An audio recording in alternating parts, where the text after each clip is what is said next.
My boys, there's been a few UFC fighters this year where honestly, I've had a bit of a change of heart, okay? I started off the year maybe feeling neutral towards them, not so much like emotional investment whatsoever, or I honestly just disliked them, okay? I disliked whatever they were yapping about, or their in-cage fighting style, whatever it may be, but I've had a little bit of a change of heart, okay? These are the UFC fighters I'm going to be going over where over the past few months, all right, or maybe at the start of this year, whatever it may be, and I'm not necessarily a fan of them for some of them, but they're really growing on me, all right? They're really earning my respect. They're really, their fighting style in general is really growing on me. Their performances have become more exciting. Whatever it may be, man, or just something about them just feels a little bit more right, all right? So these are the UFC fighters that have been growing on me a bit, earning a bit of that extra respect over the past few months, you know what I mean? So just starting off with the first one we got, man.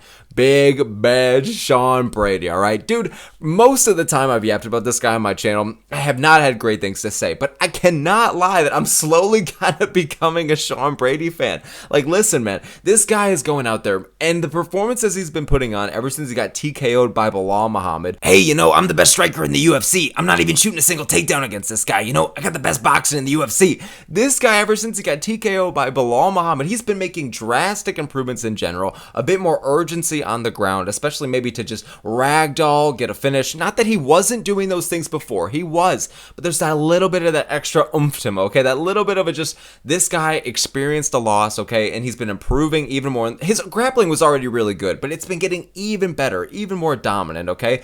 And the striking, I was just shitting on this dude's striking. I thought he had the goddamn F-tier striking, but honestly, his boxing has been improving a lot, and you see that with shit, especially for like the Leon Edwards fight, okay? Piecing up Gilbert Burns a bit as well. I understand it's an old man Burns or whatever the hell, but still, Sean Brady's improvements, his grappling is getting even better. His striking is really developing to where now he has some solid boxing, okay? It's nothing too crazy, okay? It's nothing great, but in general, it has been improving.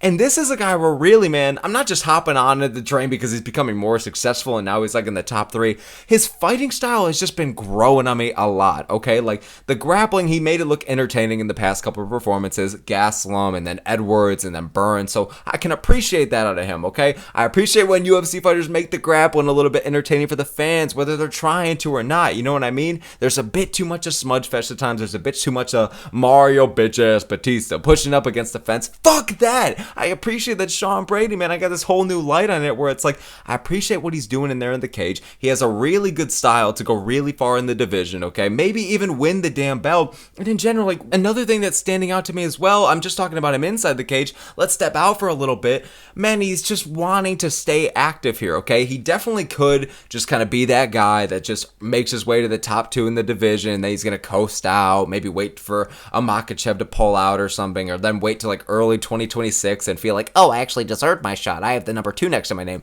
Meanwhile, you got Buckley, Rakhmonov, Garry, all these guys. Welterweight is mad fucking stacked, okay? And Brady is one of them where too he's putting his hat into the mix, that doesn't even make any sense. He's putting his name into the hat where he's not just gonna sit around and feel entitled to a title shot. That's a mindfuck, but he's gonna go out there and earn it. He wants to fight Ian Garry next. He wants to just fight somebody. I think him versus Shavkat will be a fun fight, but something. I know he's really trying to go for that Ian Garry fight, and Garry is as well, man. I can appreciate that. He's not just earning his way to the top and sitting on his ranking. He's knowing like, okay, this division's on absolute fire right now. There's so many guys that are on the verge of being a number 1 contender or have already earned a spot to being the number 1 contender. The division is that deep and competitive. So for Brady to just join in on the fun, all right, and he's going out there and he doesn't have to just kind of sit out and coast and wait. Like the little win streak he has right now, it's been great, but he knows that he needs one more to really prove himself. And man, I fuck with that as a fan. I appreciate that as a fan. So Sean Brady, I've been loving what he's doing inside the cage with the grappling. His striking has been improving. He's dominant as all fuck. And he's not just sitting on his ass feeling entitled, all right? Cough, cough, Yair Rodriguez. So, Sean Brady, this guy, I wouldn't say I'm necessarily like a big fan yet, but he's really been growing on me, okay? Especially I've heard a few of his interviews and shit like that. He's hopping on a podcast here and there. And I appreciate what this guy has to say, man, all right? So, Sean Brady has really been growing on me, okay? Started off the year not saying great things, and now we're already almost like halfway through, okay? He's only fought once then, and I've just been really thinking about it. I'm like, all right, man, Sean Brady, I see you and I appreciate you, all right? Moving on, up next now, this might be a little controversial here, all right? But Jamahal Hill, man, all right? Listen, I understand that this guy is delusional as all fuck. I understand that this guy chirps a lot of shit, okay? And a lot of the time it pisses off fans. But you know what? In some weird fucking demento way, I don't even think that's a word, but I appreciate this out of Hill because I'm realizing, and I kind of have always known this, but there's just something about after the Garry fight and yada yada, but I'm just really realizing that, like, man, I appreciate that he's going out of his way and trying to promote the fight, okay? Light heavyweight has a lot of guys. It's a pretty shallow division relatively compared to a lot of the other ones in the UFC. So to have a guy like Jamahal Hill who's trying to sell the fights, trying to build up the shit against Prochazka and Pereira and shit like that, like he talks a bunch of shit. He tries to at least sell the fight to you, okay? And when you get inside in the cage, he's either knocking somebody the fuck out or he's getting knocked the fuck out brutally, okay? So it's kind of, I don't want to say guaranteed action, like a let's go for that. Jiří Prochazka, that's some guaranteed fucking action. But Jamahal Hill, man, he's got an underrated skill set, underrated striking a bit here, okay? I understand his striking isn't too great, especially compared to the lighter weight classes like banner or flyweight through fucking welterweight, middleweight, whatever the hell it may be. I understand things are a bit sloppier, a bit more slow, a bit just more shallow of divisions and lesser skill sets when you get up to light heavyweight and heavyweight. But for what it is, for the upper weight classes, like Jamahal Hill, I feel like has good boxing. He has good knockout power, okay? Like I said, if he's not knocking you out, he's getting knocked the fuck out, okay? The Glover Teixeira performance was a bit underwhelming, and I understand that he is genuinely one of the weakest caliber of UFC champions we've ever seen, but the fact that he was still going out there and piecing the fuck out of Glover Teixeira, okay? It's one of his few decisions that he has in the UFC, man. I don't know, there's something about me just realizing, like, listen, even though he's talking a bunch of shit out of his ass, even though he is being delusional as fuck, and I'm not necessarily agreeing or really enjoying, like, most of what he's saying, I still kind of appreciate what he's doing, man. There's still, like, I can hear a Jamahal Hill going to a Guru interview or some shit like that, or just some, like, these different kind of interviews or whatever, getting to know him a little more, and he actually seems like a chill dude. Delusional as all hell, okay? And he says the one little thing, so you gotta say one little thing to him, and he's absolutely getting set the fuck off. But I don't know, man. I appreciate that he's trying to sell the fight. I can kind of appreciate the delusion a bit. He's getting us amped up. He has nasty fucking knockout power, underrated boxing, and in general, this guy, I'm not necessarily a fan of him, but I'd be lying if I said that he wasn't growing on me a bit, or more so that I've been growing to appreciate him for what it is, you know what I mean? So, Jamahal Hill, I'm going to throw on here, man. Moving on up next while we're talking about the big boys, all right? It sounds like a hey, Peter. But moving on up next, man, Jailton Almeida, okay? This is somebody who, man, it's one of those things where he kind of, his whole career recently has just been dictated off of one performance. Like, fans, ever since the Derek Lewis fight, okay? Like, nobody has really had many good things to say about this guy.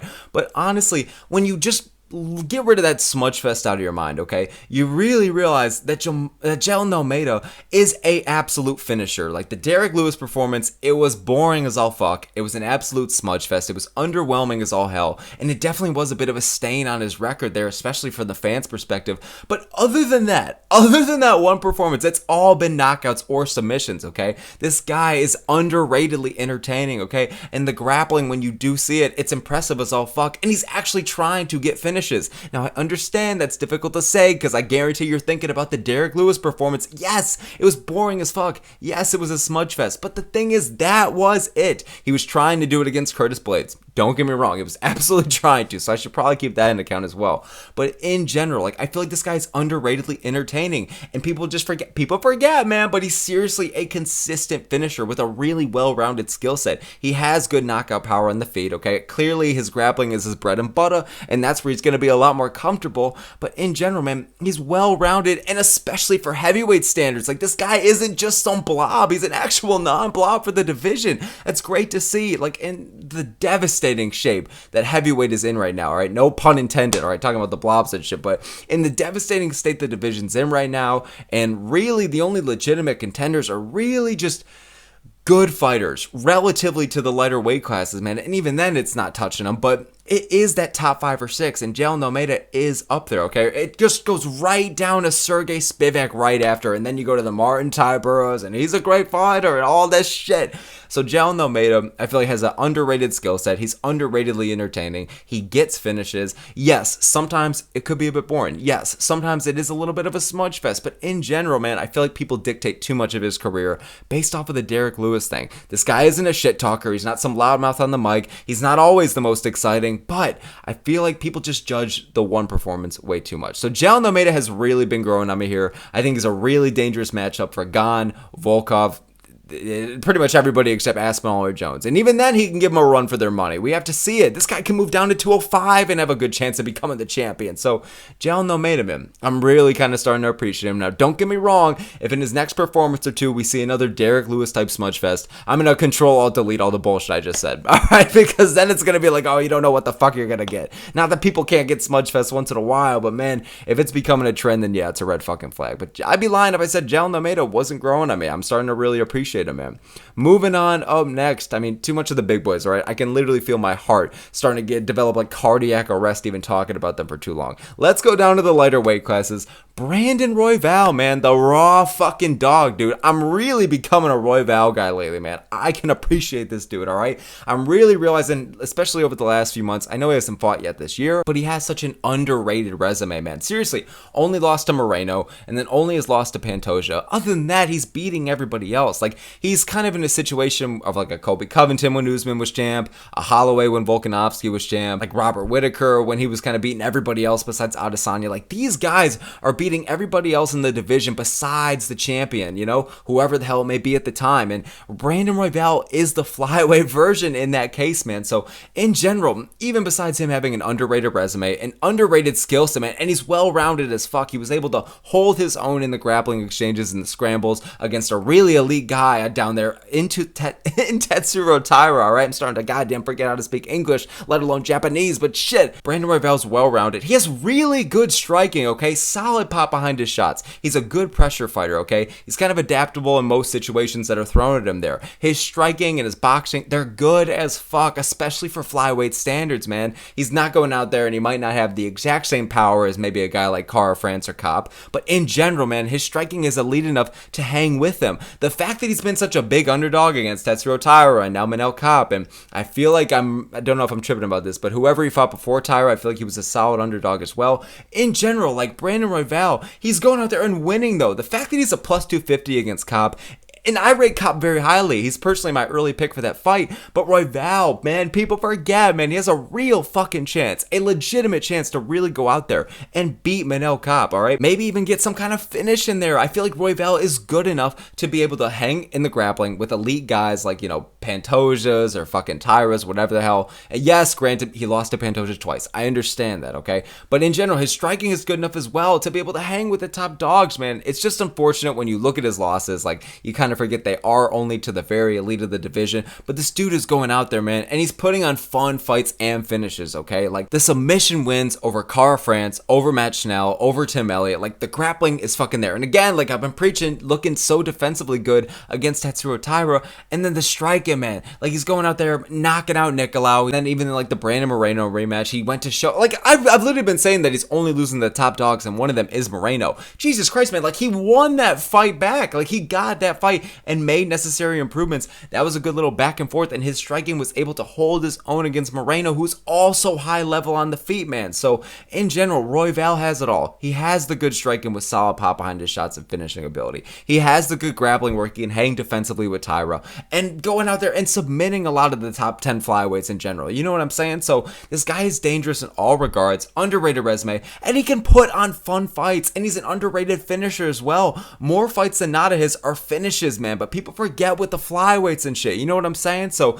Brandon Royval, he's really growing on me. He puts on fun performances, consistent kind of finishes here, man. And when they're not finishes, you have the Brandon Royval rematch or that Tetsuro Taira fight where they're fun back and forths, man. So in general, this guy is an absolute dog. I appreciate what he's doing. I know he's not a big shit talker or whatever the fuck, but I don't even need that out of him, okay? Especially for goddamn flyweight, where you know that Kopp is the only shit talker in general. So I appreciate Brandon Royval. Royval. I've genuinely just been becoming a fan, but super fucking excited, or at least for flyweight standards, for that fight against Cobb versus Royval. So moving on, up next though, man, too.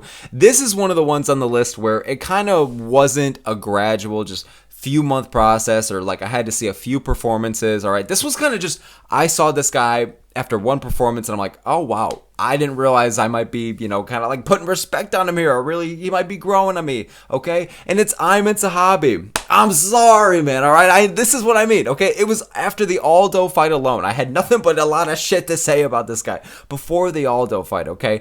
And with a lot of these other fighters on the list, or literally every other fighter on this list, again, it was more so of a few month process where I was really changing my mind, or like it was like a couple fights in a row or whatever, okay, from really going to neutral or disliking them to like, oh wow, all right, I fucking see you. But Zahabi, it literally was the Aldo fight alone. I'm not even gonna bullshit y'all or whatever. I'm being simple but sweet here. The Aldo fight convinced me, where it's like, all right, Zahabi, I fucking see you. He actually went out there and made a fight competitive against Aldo, and he was going out there, say whatever the fuck you want about robbery, okay, but it was 2-1 for Zahabi. I had round 2 and 3 for Zahabi. I don't consider that fight a robbery. I do consider the Mario Batista performance a robbery, all right? Like, in the fact that Zahabi went out there, and I didn't even really realize this till after the fight, but he beat about the same version of Aldo that Batista did, but he didn't have to just smudge fest him against the fence. He didn't have to do any of that shit, stall out the clock, pushing it against the fence, bullshitting the goddamn fans, man, and pissing us off. To this day,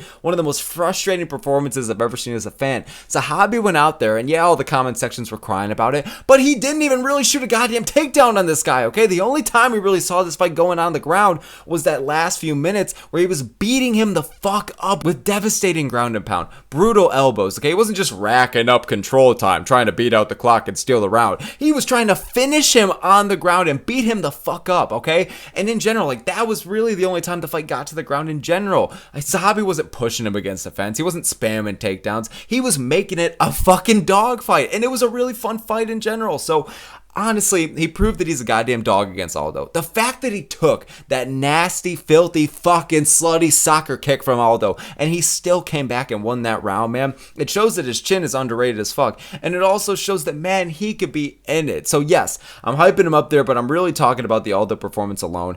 In general, I feel like this guy has underrated striking, okay? I understand that he is on the back foot a bit heavily here. I understand that he is a bit of a pillow puncher. I understand that he's more so of a counter striker, but in general, and he's not exactly like the craziest volume striker either, okay? But I just feel like the striking that he does have is a bit underrated here. And don't get me wrong, I did have Aldo winning that fight. I wasn't really hyping up Zahabi too much going into the UFC 315, but that's why I'm just being honest with y'all, where all it took was the Aldo fight. That was it. And I literally didn't have viewed this guy very greatly before, especially after the Pedro Munez fight, man.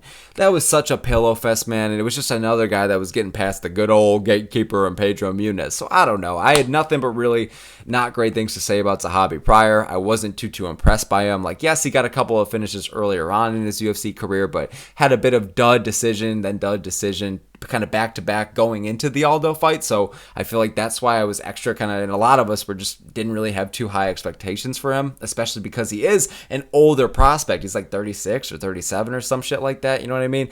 This guy and Marcus McGee, all right, they're battling out for the retirement home Hall of Fame for the prospects, all right? But in general, yes, I understand that he could have boring performances. That's my whole point. Like the Pedro Munez fight, the Basharat fight, the Ricky Turcios fight, like these past couple of performances from him before the Aldo one, like I wasn't too entertained. I wasn't too impressed by him or anything like that. But dude, he showed that he's a fucking dog, man. So if he can go out there and have fights like that a bit more often, or rack up a little bit more finishes, just a little bit, all right, something like that, man. Like Zahabi, I'm not necessarily a fan of him, but I'm putting him on here and mentioning him in this video because I just had nothing but really poor things to say about him before that performance.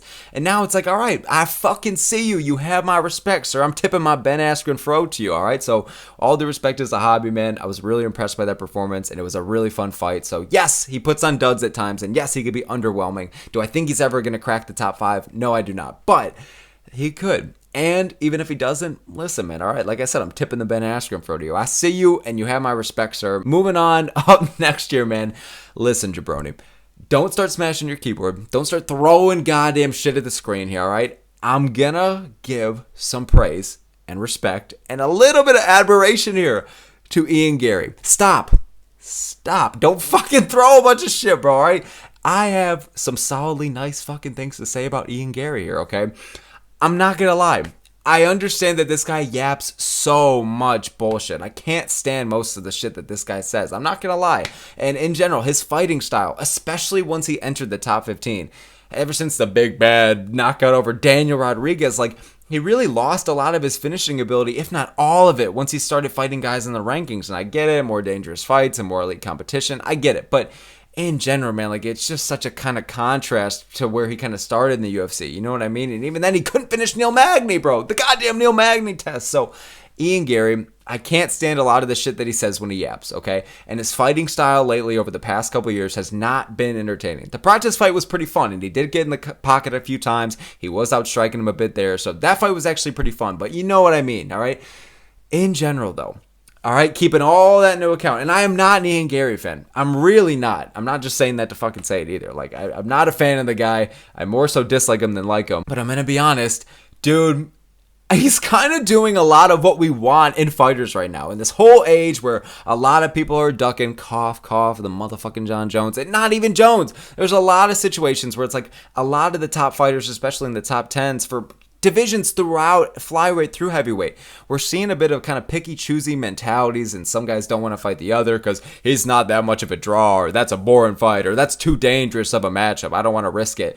In this whole era, man, where that's going on, and we're seeing a bit of shit talkers and big like people trying to sell the fights going down less and less lately, man. Like, Ian Garry is going out there and he's trying to sell the fight. He's trying to talk shit. That's extra why we're so excited for a fight like Cuck versus Buck and him versus Buckley, because you know, motherfucker, that's going to be a sick build-up and really fucking heated back and forth, okay? And in general, like, Gary's going out there, the Eminem shit was lame as fuck to JDM. Like I said, a lot of the shit that Ian Garry says is cringy as fuck and it doesn't hit, but at least he's going out there and getting us fucking talking. At least he's going out there and trying to sell the fight. And like I was saying too, I didn't even finish my point with this, but with everybody being so picky and choosy and kind of ducking lately, you know, not everybody, not even mostly everybody, but you know what I'm talking about. He's going out there and he's taking on any contender. He's not ducking fucking anybody. He's fought up in the rankings. He's fought down in the rankings kind of multiple times. He fought down to face MVP. He was going to face down to fight Joaquin Buckley. When they were initially going to fight fucking the Tampa card or whatever. He did fight down to face against Carlos Prates. But in general, man, like, this guy doesn't really care if he has to face in the top 2 in the rankings or the bottom 2. Like, he's going out there and he's fighting everybody that they're really giving him. He's not saying no to really any of these matchups and shit. So, man, I can fucking appreciate that. I'm sorry, but I'm also not. I can appreciate that there's a guy out there who's doing what we want as fans. Like, yes, the fights can be a bit of fucking duds at times, but he's going out there and it's high risk, high reward. Like, he is going out there taking on all contenders, fighting up in the rankings, fighting down in the rankings. He'll fight fucking short notice as well. Stepped up on short notice to face Shavkat. Lost that one, but made it close.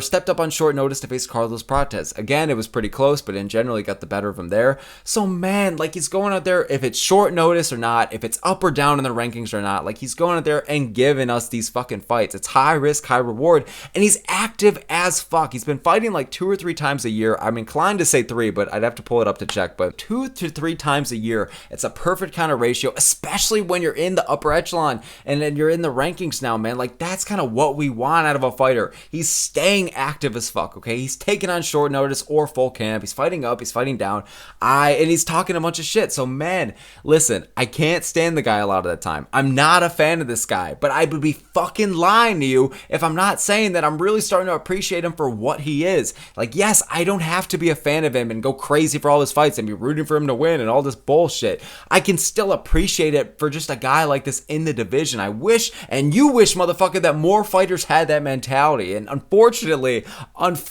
it's Ian Garry of all people that I'm saying this about. It hurts me too, alright? You don't think this hurts me? It does. But man, I just don't want to be lying here and bullshitting y'all and giving y'all the same old shit. Ian Garry's the cuck. Ian Garry's a fucking bum. Blah, blah, blah. Ian Garry's shit. I get that, but dude, like, he's still doing on paper a lot of the things that we want out of fighters. So Ian Garry has been growing on me. He's been growing on me. I'm not a fan. I'm not even close to a fan. But in general, a lot of the shit he's doing, I appreciate it. He has my respect.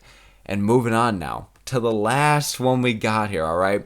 Mauricio Ruffy. Mauricio Ruffy. This guy went from, when I saw him in the James Liontop performance, okay? Listen, I thought that he was a good prospect to invest in. I thought he was a really good striker, but when I saw that performance specifically, all right, and he was already like had a great performance in the Contender Series and then had a good knockout at UFC 301 and shit, but that Lion Top performance, man, I just was watching that and I'm like, oh, okay.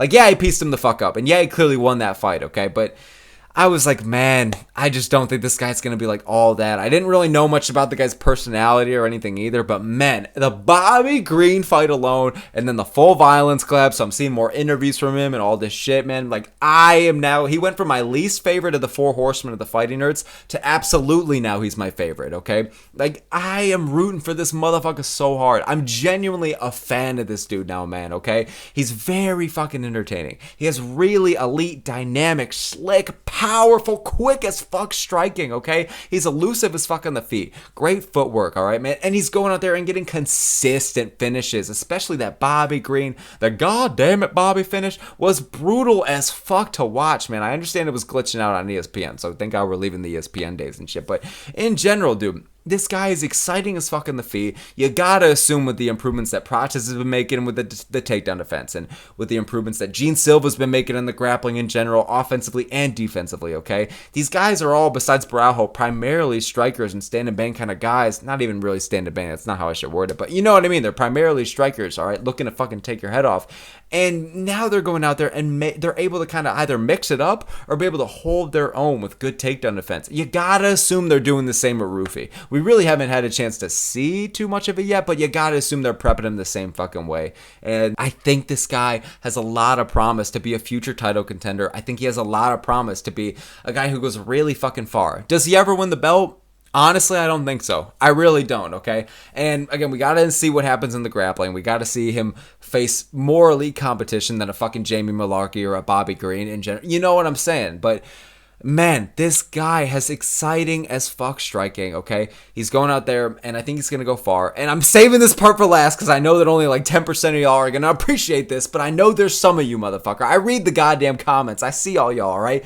Dude, this guy is a massive one-piece rep. For those that don't fucking know, his last name isn't even Ruffy. The whole reason he's even using that name is just because it's a literal one-piece reference, all right? You see that whole tattoo thing he's got in his fucking chest, too? He literally, before his last fight, redid all that, and it's just a goddamn one-piece tattoo. So listen, for me personally, I understand that 90% of y'all don't give a fuck or don't care about it. That's why I'm saving it towards the end here. But man, this guy, I can appreciate that. He's going out there and finishing his promo after sending Bobby Green to the goddamn fifth dimension hell there, alright? And he's fucking doing like the Kaizo Koni shit or whatever the fuck. I'm not even gonna botch the language. He's going out there speaking Japanese and shit, alright? And doing the One Piece outro and then the little fucking nerd glasses and shit. Dude, this guy, man, like I can appreciate that he's the One Piece rep, man. Once I found out he's going out there and he literally, the Ruffy is literally just supposed to be Luffy and all that shit, like that's what he's trying to go for there.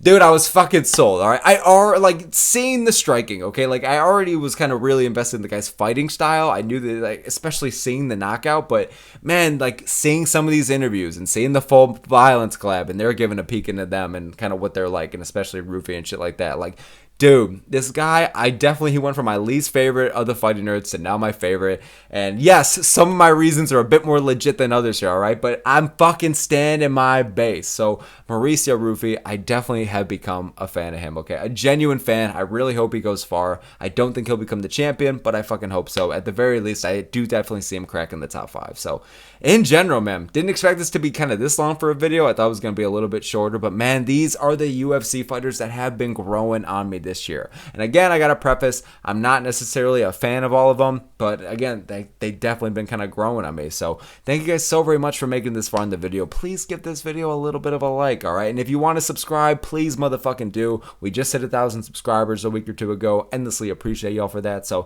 thank you so very much for watching, man, making this far in the video. All the smoke here. Hope you guys have a good one, boys, and I will see you all next time.